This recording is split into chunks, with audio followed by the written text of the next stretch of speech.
Une première semaine difficile à bord du Maxi Edmond de Rothschild. Dans la deuxième partie de son journal de bord autour du monde, le navigateur Charles Caudrelier, l'un des 6 marins engagés dans l'Ultime Challenge, fait part à l'AFP de son départ spectaculaire.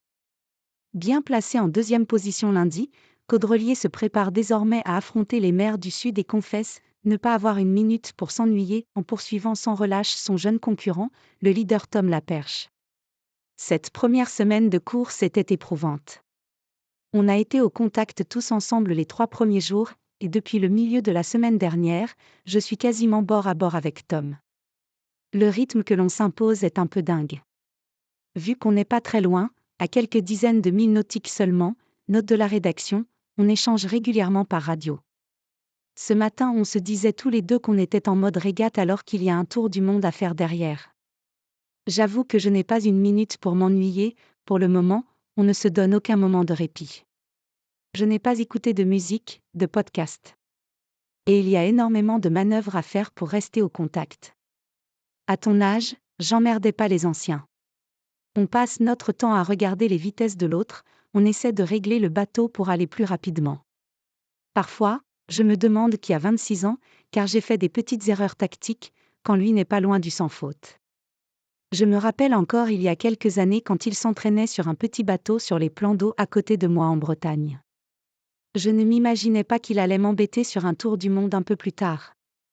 D'ailleurs, je lui ai fait la remarque, plus à ton âge, j'emmerdais pas les anciens et je restais en Figaro plus. C'est vraiment très grisant ce début de course, cela me motive. Cela permet d'éviter de penser au fait qu'il y a encore un périple très long derrière. Tu te concentres sur ta journée, tes gestes au quotidien.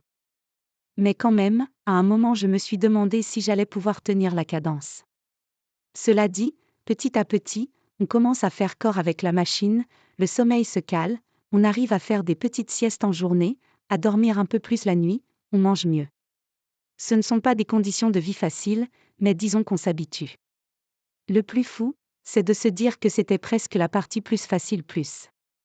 Il fait encore chaud, parfois trop, la flotte est lundi au large du Brésil, note de la rédaction, mais dans 3 ou 4 jours, on va commencer à sentir le froid du sud et à rentrer dans le vent. Et là ce sera le début d'un grand couloir, parfois brutal, les mers du sud. À bord, cela peut sembler durer une éternité. Les moments à venir seront peut-être moins joyeux, on verra. En tout cas pour le moment, tout va bien. On a très bien routé pour le moment avec l'équipe à terre et choisi des belles trajectoires.